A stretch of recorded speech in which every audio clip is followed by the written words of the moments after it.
Okay, so now bishop to f4 by Pragg, and this is known as Harwitz attack. And here Pragg keeps the dark square bishop active and avoids the heavily analyzed bishop to g5 lines.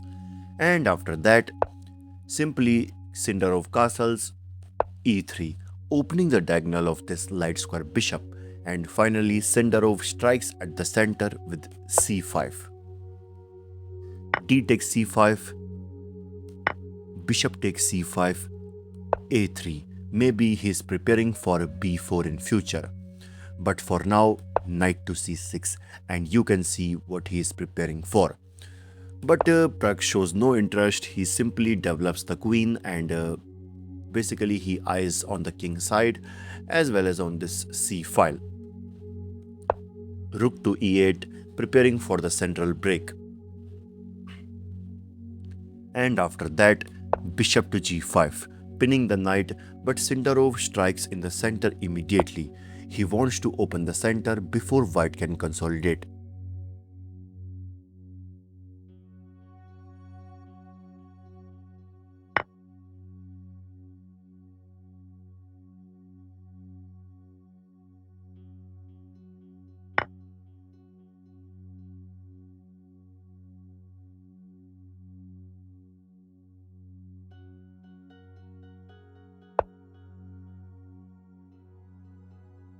Okay, so now queen to f5.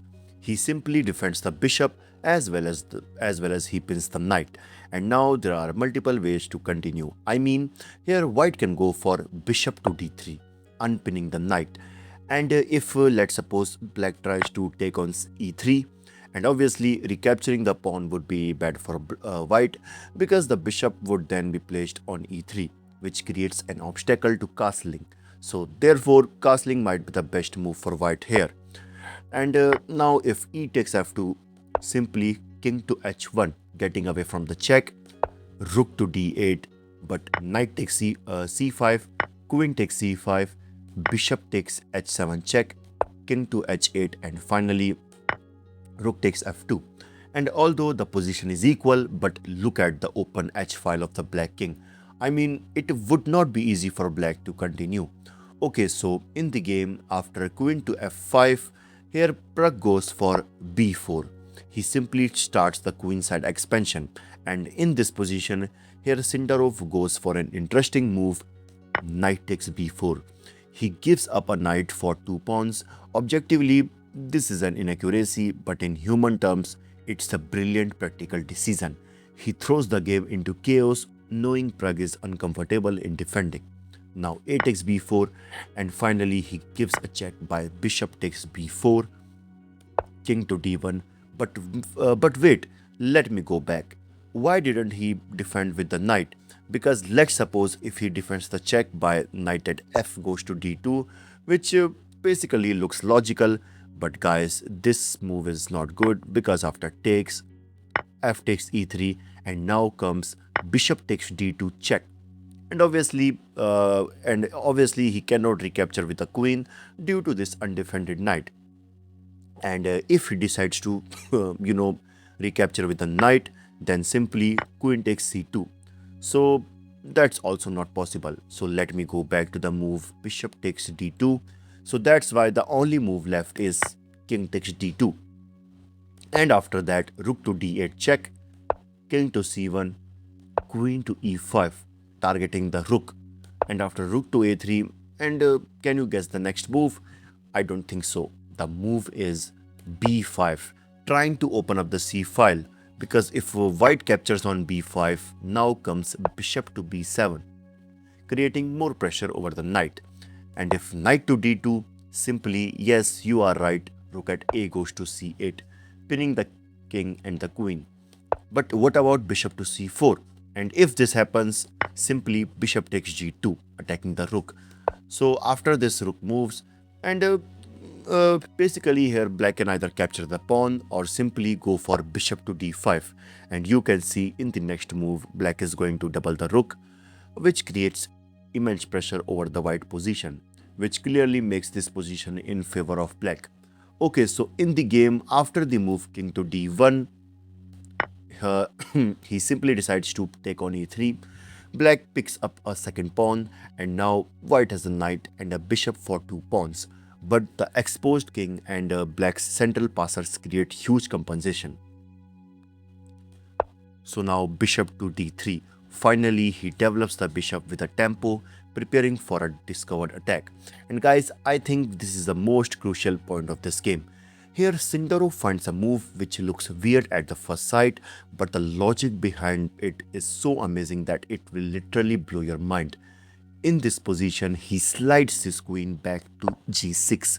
And I know some of you be like, what kind of move is this? It seems better for black to slide the queen to h5 so that it can get away from any discovered attack by the bishop. Okay, so let's suppose after, let me go back to the move bishop to d3. Let's see what will happen if black slides the queen to h5. Simply getting away from the pin, which guys at the first sight looks logical, but guys in reality this move is a mistake. Yes, because now white is going because now he is going to play queen to a4, attacking the bishop and the rook. And I know most of you will say, what's the problem? I mean, we can simply go for rook to d8, counter attacking the bishop. But after takes, rook takes d3 check. Since after king to e2, this rook is attacked, so it has to go back, and the only safe option is on d8. But queen to e7, attacking the rook. And after rook to f8, rook at h goes to d1. And now look at this position carefully. I mean, on the next move, rook to a8 is coming, and there will be no option left for black to stop this. I mean, he cannot connect the rook because of this bishop, and white has no you basically you can see now black has no good square left. So let's suppose if this game continues like f6, now rook to d8. Okay, and obviously capturing will be bad. So what if he brings the queen back to safety? Just queen takes, king takes f7, knight to d6 check, king to e7, rook takes f8, king takes f8, king takes e3, and at the end you can see white will be a piece up. And this position is completely winning for white. Okay, so let me go back to the move queen to g6. Okay, so yeah. And now we will see what changes after this move. I mean, let's mimic the same scenario.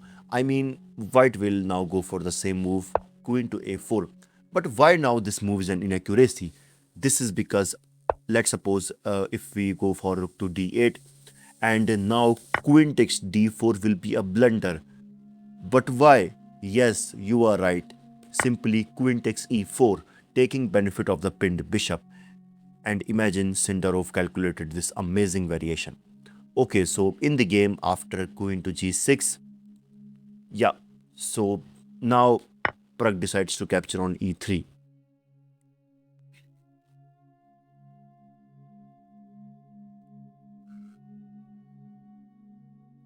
Okay, so now f5. Here Sindarov start pushing his kingside pawn, restricting white pieces. But Prag simply brings the knight back on g3, and now queen to f6 might be the best option so that he can simply target the rook. But he opts for bishop to c5, simply targets the weak pawn. And now pushing the pawn might be the best option, but instead he goes for queen to c3. And that's an inaccuracy because it invites black to go for the move e5. And you can see in the next move e4 is coming, so that's why bishop to c2. But however e4, he go for e4, knight to d2, and you can see now this knight is forced to a passive square. Okay, so now rook to d8, activating the rook and putting pressure on the d file. But king to c1, and you can see the king continues its journey on the queen side, trying to find shelter. Queen to g5, attacking the e3 pawn and preparing to bring more pieces into the attack. But simply rook to e1. White tries to consolidate, but you can see his pieces are now uncoordinated.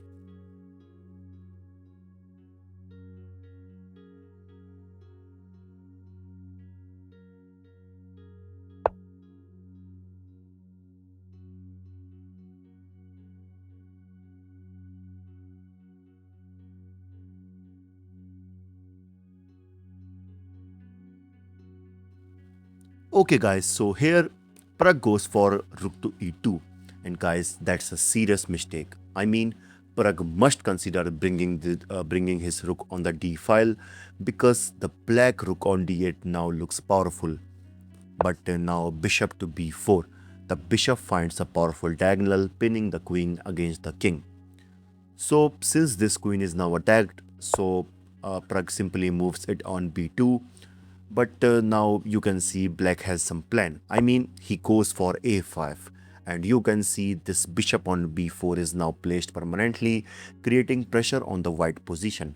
So to get relief from that, knight to b3 by Prag, preparing to centralize the knight, and which also you can see cut off the d file. But guys, Sindarov, I think he ate something magical today.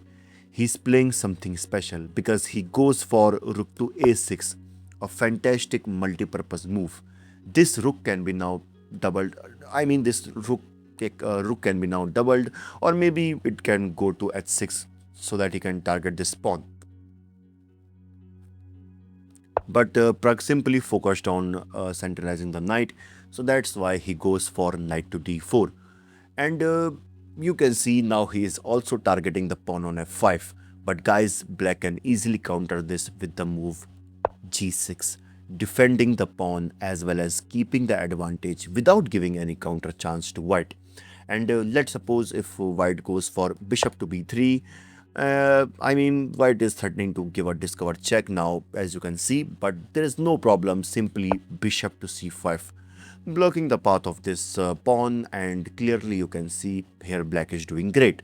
But in the game after knight to d4, here Sindarov goes for queen to g5, which is a mistake because previously this queen and this bishop battery, I mean this bishop was creating some immense pressure over the white position. But after moving the queen to this g5 square, now it gives a chance to white so that he can make a comeback. And Prag finds the best move. He goes for king to b1. He basically wants to bring the king on a2, which will be the safest outpost for the king. Okay, so for now, h5 by Sindarov. He simply starts pushing his h-pawn, creating a second threat on the king side. Okay, so king to a2, and finally, you can see the kings find a relatively safe card on a2. And now white is going to continue with rook to f2, creating excessive pressure on the f5 pawn, or we could say on the king's side, which is just amazing. But before that, h4, pushing the pawn again, now threatening to threatening to capture the knight. So this knight has to move. Bishop to d7. He basically tries to develop the bishop, but rook to d1. Rook to c8, and you can see Sindarov instantly spots the weakness, so he defends this. So he goes for knight to d2. And now rook to b6, shifting the rook to the b file, creating a massive battery against the white queen on b2. The walls are now closing in, and now white must consider the move rook to b1, trying to support the queen, but instead he goes for c5. And guys, that's a losing move. Prag, in a severe time trouble, tries to break the tension, but it failed tactically because now comes rook takes c5. Sindarov captures the pawn with the rook, and now you can see here black is creating immense pressure. Okay, so queen to b3 check, and guys, that's another mistake. Instead, he must consider moving the knight to c4, attacking the rook. And let's suppose if black captured the knight by rook takes c4, now comes, yes, you are right, bishop to c3, pinning the rook and the king. And clearly you can see now white is winning. Okay, so in the game after queen to b3 check, king to h8, and guys, now to survive the game, white can consider the move knight takes e4. The idea is after f takes e4, queen to f7, and you can see here white can create some attack to the black king, because look at the positioning of this bishop. I mean, if somehow he captures the pawn, you can see now this position becomes deadly for white. But due to time pressure, after king to h8, I mean, yeah, so after king to h8, he goes for queen to f7 directly. And guys, that's an inaccuracy because in this position, Sindarov sacrifices the rook with rook takes c2 check. The idea is if knight takes c2, yes, you are right, the move is bishop to e6, forking the queen and the king. So obviously, Prag is not going to fall into this. So that's why king to b1. He simply targets the rook, but rook takes d2, and now you can see the knight has gone.